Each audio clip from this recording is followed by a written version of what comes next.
ये तस्वीर है मैरिलिन वैन डरबर की, जब उन्होंने 20 साल की उम्र में मिस अमेरिका 1958 का खिताब जीता। इस इवेंट के सिर्फ 4 साल बाद जब वो 24 साल की थी तो एक अजीब वाक़या उनके साथ रोनमा हो गया कि उन्हें चाइल्डहुड सेक्सुअल अब्यूज़ की मेमोरीज रिकवर होना शुरू हो गई, जो कि एक 13 साल पर मुश्तमिल एक इंसेस्ट का रिलेशनशिप था एक वालिद का अपनी बेटी के साथ। वो लिखती हैं कि When I was 39, my body went into physical paralysis and I was hospitalized 3 times. The doctors could find no physical cause for the paralysis. The spells continued until I was 51. It took us 3 years to understand the reasons for the paralysis. Our daughter, Jennifer, was turning 5. The age when the violation began. Violations began का मतलब है कि जब वो 5 साल की थी तो तब उनकी सेक्सुअल अब्यूज़ शुरू हुई। Her age began bringing up feelings as another part of me used every ounce of energy to repress the feelings. At age 45, when Jennifer was entering puberty, my life shut down completely for 6 long years. It's not unusual for a child to trigger memories and feelings. Finally, जब वो 53 साल की हुई तो उन्हें realise हुआ कि she actually was an incest survivor. 2 बुनियादी सवाल इनकी कहानी के मरकज़ थे। पहला तो ये कि इतने लंबे अरसे तक होने वाली सेक्सुअल अब्यूज़ इन्हें भूल कैसे गई, और दूसरा ये कि इन्हें इतनी देर क्यों लगी अपने साथ हुए इस धोखे, इस सेक्सुअल अब्यूज़ को मुकम्मल तौर पर रियलाइज़ करने में, याद करने में। प्रोफेसर जेनिफर फ्रेड, जिनकी किताब का आज हम एक रिव्यू करने की कोशिश करेंगे, इन्हीं सवालात को इन्वेस्टिगेट करती हैं अपनी किताब बिट्रेयल ट्रॉमा में। इनके मुताबिक चाइल्डहुड अब्यूज़ किसी भी किस्म की हो, वो बिट्रेयल ट्रॉमा में आती है, क्योंकि वो एक किस्म का धोखा होता है। बच्चे अपनी हिफाजत, अपनी सेफ्टी के हवाले से अडल्ट्स पर, बड़ों पर एतबार करते हैं। अडल्ट्स में किसी भी किस्म के कोई अथॉरिटी फिगर आ सकते हैं, इसमें वालिदैन भी आ सकते हैं, इसमें अंकल्स भी आ सकते हैं, इसमें कारी साहब भी आ सकते हैं। लेकिन वही अडल्ट्स जिन पर बच्चा अपनी सेफ्टी के हवाले से एतबार करता है, ट्रस्ट करता है, उसकी सेफ्टी को ख़तरे में डालते हैं via sexual abuse, psychological, emotional abuse, physical abuse, तो हमारे पास एक जहनी बीमारी आती है जो कि धोखे पर मबनी होती है।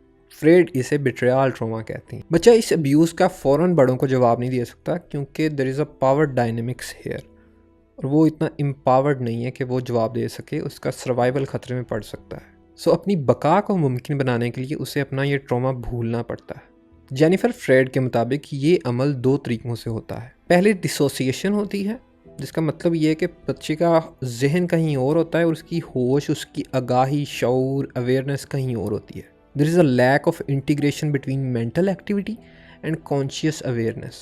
और over the time बच्चा इस ट्रॉमे को भूलने के लिए रिप्रेशन का इस्तेमाल करता है, जिसमें बच्चा नापसंदीदा ख्यालात और फीलिंग्स को अनकॉन्शियस के स्टोर रूम में भेज देता है। अपने साथ हुई ज़्यादती को रिप्रेस करने की कई वजूहात हो सकती हैं। बच्चा तकलीफ़ महसूस नहीं करना चाहता, इसलिए वो रिप्रेस कर देता है, भूल जाता है वो ज़्यादती, या वो इमोशनल एक्सपीरियंस उस टाइम का बहुत ओवरवेलमिंग होता है।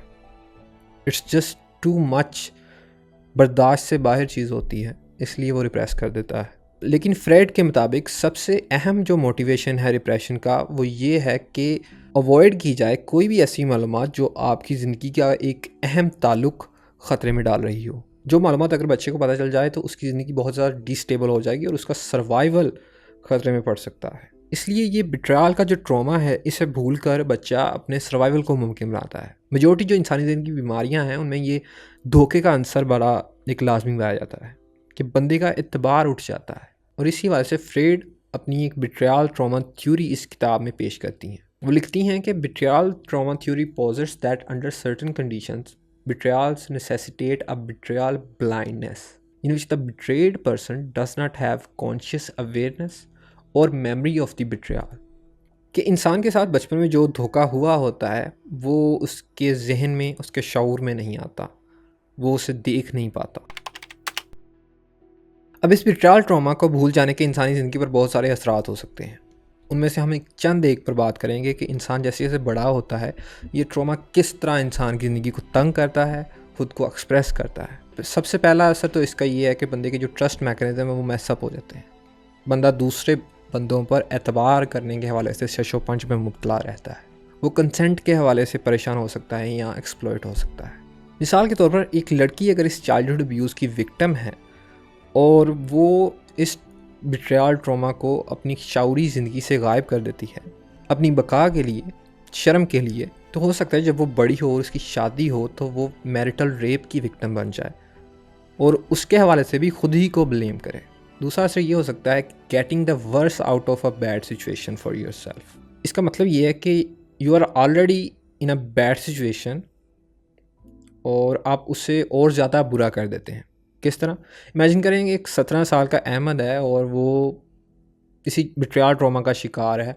बचपन में उससे physical abuse, emotional abuse, psychological abuse का सामना करना पड़ा और दिसंबर की किसी शाम वीकेंड पर वो अपने कॉलेज हॉस्टल से अपने गाँव की तरफ जा रहा है और अंधेरा हो जाता है। लॉन्ग स्टोरी शॉर्ट, अंधेरे की वजह से रास्ते में उसे डाकू रोकते हैं और उसका सारा सामान लूट लेते हैं और उसके साथ जिनसी ज़्यादती करते हैं। लेकिन जब वो घर पहुंचता है और उससे सारे पूछते हैं कि क्या हुआ, किस तरह हुआ, और अगले दिनों भी जब कोई भी पूछता है तो वो यही बताता है कि डकैती किस तरह हुई। वो ये नहीं बताता कि उसके साथ सेक्सुअल अब्यूज़ भी की गई है, क्योंकि अपेरेंटली वो ये नहीं चाहता कि दूसरे उसे बेचारा समझें या विक्टिम ऑफ सर्कमस्टांसेस समझें, क्योंकि अगर दूसरे उसे वीक समझेंगे तो उसके जहन में ये है कि सॉर्ट ऑफ अटैचमेंट जो दूसरों के साथ है वो उसकी ख़तरे में पड़ सकती है।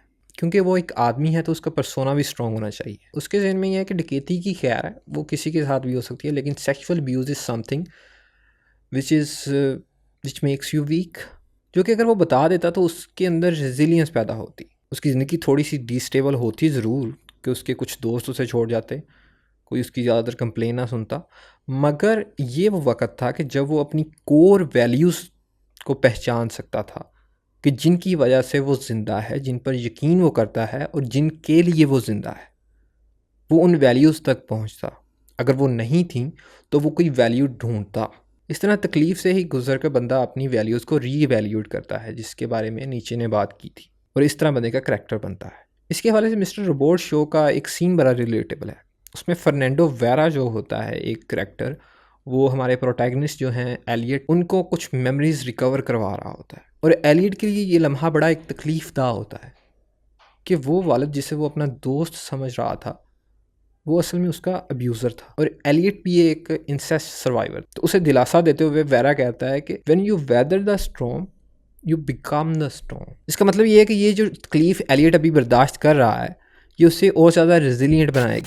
लेकिन हमारे लड़के अहमद के पास ये अपॉर्चुनिटी नहीं होती और वो अपना ट्रॉमा जो है वो रिप्रेस कर लेता है और उल्टे तरीके ढूंढता है, मैल अडाप्टिव प्रैक्टिसेस ढूंढता है अपने ट्रॉमा से डील करने के लिए, जैसे कि अपनी सेक्सुअलिटी पर सवाल उठाना शुरू कर देता है या मास्टरबेशन का मशगला इख्तियार कर लेता है। तीसरा बड़ा इस बिट्रियल ट्रॉमा को भूल जाने का इम्पैक्ट ये है कि you avoid situation which trigger trauma. Freud लिखती हैं कि कुछ केसेस में ऐसा मुमकिन हो सकता है कि जिनमें बहुत ज़्यादा सेक्सुअल अब्यूज़ का एक एमनीजिया हो, फॉरगेटफुलनेस हो, कि बंदा अनकॉन्शियसली लाशऊरी तौर पर अपने अब्यूज़र से डरता हो। There is an unconscious fear of the abuser. तो वो ऐसे लोग या सिचुएशंस अवॉइड करेगा कि जिनमें वो अब्यूज़र उसकी अकल में आ जाए या उसकी अवेयरनेस में आ जाए, कॉन्शियस माइंड में आ जाए। नतीजतन इंसान कुछ ख़ास लोगों से और सिचुएशन से एम ही डरेगा, बगैर ये जाने कि इस डर की बुनियादी वजह क्या है। फ्रेडरिक बिकनर अपनी किताब द विज़र्ड्स टाइड में कुछ ऐसी ही वाइब में बात करते हुए कहते हैं कि एंड बिकॉज ही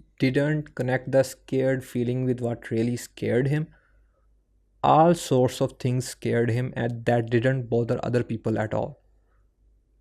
इसके ऑपोजिट भी हो सकता है कि जो चीज़ें दूसरे लोगों को डराती हैं सबको, उस चीज़ से इस बंदे को डर नहीं लगता, या वो समझता है कि उससे इस चीज़ से डरना नहीं चाहिए। Are you scared? No, fuck you. Are you? Yeah, man. I'm scared. चौथा इसका इम्पैक्ट ये हो सकता है कि बंदे को अपने जिस्म की अवेयरनेस में मसले आ रहे हों, क्योंकि अब्यूज़ के टाइम जो उसने इमोशंस महसूस किए वो उसकी बर्दाश्त से बहुत ज़्यादा थे। हमें फ्रॉइड के काम में ये चीज़ मिलती है कि जब फीलिंग्स, इमोशंस बहुत ज़्यादा होते हैं तब बंदा उन्हें रिप्रेस करके बॉडी में ट्रांसफ़र कर देता है, और फिर जो रिप्रेस्ड इमोशंस या फीलिंग्स हैं उनकी सिम्टम्स मुख्तलिफ़ जिस्म के हिस्सों में दर्द की सूरत में हमें नज़र आती हैं, और हमें आइडिया नहीं होता कि वो दर्द हमें क्यों हो रही है। रिसर्चर लेस्ली यंग अपने पेपर में इस हवाले से लिखती हैं कि whether by choice or blind necessity, the survivor can forget or wall off memories of traumatic events by consigning them to the body and excluding all bodily sensations and intense effects from consciousness। but such a solution entails an enormous sacrifice, since it also makes problematic experiencing the everyday player's sensations and comforts of human embodiment. अगर आपको video का start याद हो तो Marilyn को जो paralysis हुआ था उसकी भी यही वजह थी। नेक्स्ट इस भूल जाने का लंबे अरसे तक एक नुकसान ये होता है कि बंदा वो मैकेनिज़म्स ही डेवलप नहीं कर पाता जिनकी वजह से वो दूसरे बंदे को असेस कर सके, और बार बार ज़िंदगी में अब्यूज़र्स के साथ रिश्ते बनाता रहता है। इसके अलावा मेच्योरिटी का अहम एक अमल कंपार्टमेंटलाइजेशन ऑफ नॉलेज होता है। फ्रेड दो तरह का नॉलेज इस किताब में बयान करती हैं। एक डेक्लरेटिव नॉलेज होता है जिसका मतलब ये होता है कि जो हकीकतें इंसान को पता होती हैं, और दूसरा प्रोसीजरल नॉलेज होता है जो बंदे के पास स्किल होती हैं। अब्यूज़ सर्वाइवर्स में ये कंपार्टमेंटलाइजेशन नहीं होती नॉलेज की उनके जहन में, क्योंकि वो बहुत से जहन के जो हिस्से हैं उन्हें अंडर यूज़ कर रहे होते हैं। So they have a difficulty to set boundaries. Freud इस अंडर यूज़ के हवाले से लिखती हैं कि just as arms and leg muscles are damaged and even atrophied by underuse, so too many internal mental mechanisms suffer from underuse और inappropriate use. Lastly इसका असर ये होता है कि शेम को ऐसे विक्टिम्स जो होते हैं वो एज अ कॉपिंग मैकेनिज़्म इस्तेमाल करते हैं। फ्रेड आर्ग्यू करती हैं कि बिट्रियल ट्रॉमा से गुजरे जो लोग होते हैं वो अगर किसी पार्टनर के साथ होते हैं और वो पार्टनर चीट करे तो उस पर भी वो खुद को ही ब्लेम करते हैं। If you can take some और all of the blame of what's not working in the relationship onto yourself, it actually supports betrayal blindness because you are not going to see the other person as responsible and not going to see that they are betraying you.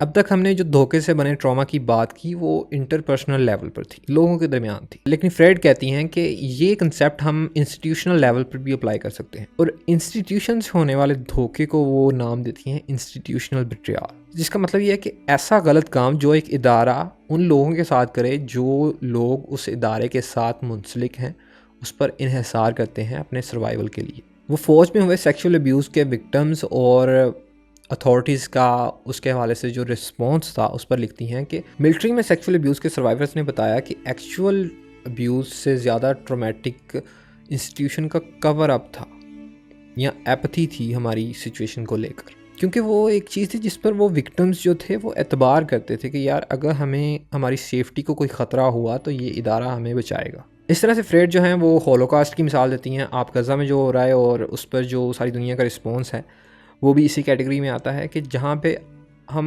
Government पर एतबार करते हैं, trust करते हैं कि वो Holocaust repeat नहीं होने देंगी, लेकिन वो होता है। So that is something very traumatic, और ये इंस्टीट्यूशनल बिट्रियल में आता है। पाकिस्तान की अगर बात करें तो यहाँ पे रोज़ाना की बेसिस पर हमें इंस्टीट्यूशनल बिट्रियल के केसेस मिलते हैं, जिनमें 2024 के इलेक्शंस में हुई धांधली और उसमें फ़ौज का क्या किरदार है या इन्फोर्स्ड डिसअपीयरेंस जैसी मिसालें हमें मिलती हैं। अब पॉइंट यहाँ पे ये है कि हम लोग ये एक्सपीरियंसेस रिप्रेस करते हैं और ये भूल जाते हैं, और इसका मेरा आर्ग्यूमेंट ये है कि अगर हम इन्फोर्स्ड डिसअपीयरेंस को as a real event imagine करें तो हमें ड्रोने ख्वाब आने चाहिए, हमें डर लगना चाहिए, और अगर हमें ड्रोने ख्वाब नहीं आ रहे तो इसका मतलब है कि we are repressing and we are trying to forget the events, जहाँ हमें ऐसा लगा कि हमारा भरोसा टूट चुका है आर्मी पर या गवर्नमेंट पर। हम लोग इन इवेंट्स के साथ इमेजिनरी में इंगेज करने की कोशिश करते हैं जब हम जोक्स बनाते हैं या मीम्स बनाते हैं वी गो वाले, लेकिन उस चीज़ से गुजारा नहीं है। हमें वो डर का एहसास महसूस करना चाहिए। We have to gaze in the abyss and figure out कि कौन सी वैल्यूज़ हैं जिन्होंने हमें अब तक ज़िंदा रखा है या हमें ऐसी हालत में रखा है कि हम we are in a state of undead, और उसी से फिर हमें अपनी वैल्यूज़ का पता चलेगा, और जब वैल्यूज़ का पता चलेगा तो उसी से हमारी परेशानी कम होगी। Because this is something I was reading, I don't know where, लेकिन वो कुछ इस तरह थी कि एंजाइटी का जो मेन इशू है ना वो ये है कि आपकी एट द कोर जो वैल्यूज़ हैं आपको उनका आइडिया नहीं है। So if you have an idea कि आपकी कोर वैल्यूज़ क्या हैं तो आपकी एंजाइटी कम हो सकती है या ख़त्म हो सकती है। तो हमारी वो कोर वैल्यूज़ का हमें पता नहीं है या वो है नहीं, तो इसलिए हमें एंजाइटी होती है। हमें अपनी वैल्यूज़ का पता चले और हमारा करैक्टर बने तो हमारी एंजाइटी कम हो सकती है। इस तरह जब इदारों के लेवल पर हमें धोखा रोज़ाना की बुनियाद पर मिलता है तो this is where the struggle to develop personalities comes from, कि लोगों को अपनी पर्सनैलिटी बनाने में, अपना एक स्टाइल डेवलप करने में मुश्किल आ रही है। हम लोग इंसाफ के हवाले से अदालतों पर एतबार करते हैं, लेकिन जब हमें वहाँ से इंसाफ नहीं मिलता तो this is something that confuse us, और अपनी डे टू डे जो एक सेल्फ है वो इंटीग्रेट रहे और अपनी ज़िंदगी डिस्टेबलाइज ना हो, इसलिए हम वो भूल जाते हैं जो धोखा हमसे हुआ होता है, वो रिप्रेस कर लेते हैं। जो लोग इस मुल्क में एहतजाज करते हैं वो ये सोचते हैं कि वो पावर के साथ निगोशिएट कर सकते हैं। जब ताकतवर हल्के एहतजाज करने वालों को ऑफ़र करते हैं कि आएँ बैठें बातचीत करते हैं, आपके जो भी मसले हैं, जो भी कंसर्न्स हैं, उनको कोशिश की जाएगी हल किया जाए, और वो एहतजाज करने वाले लोग जो हैं वो एतबार करते हैं ताकतवर हलकों की इस बात पर, तो और वो जाते हैं उनसे बात करने, तो उन्हें या तो गिरफ़्तार कर लिया जाता है या उनकी जबरी गुमशुदगी हो जाती है। और ये चीज़ होती रहती है बलोच यकजहती कमेटी के साथ, और पिछले साल पाकिस्तान तहरीक इंसाफ के साथ भी हुई। सो ये है बेसिकली इंस्टीट्यूशनल बिट्रेयल। इसी के साथ आज हमारी डिस्कशन का इख्तिताम होता है। मैं उम्मीद करता हूँ कि आपको आज की बातचीत से कुछ नया सीखने को, कुछ नया आइडिया मिला होगा। मिलते हैं आपसे अगले हफ्ते एक नई किताब या टॉपिक के साथ। तब तक के लिए अपना ख्याल रखिए। अल्लाह हाफ़िज़।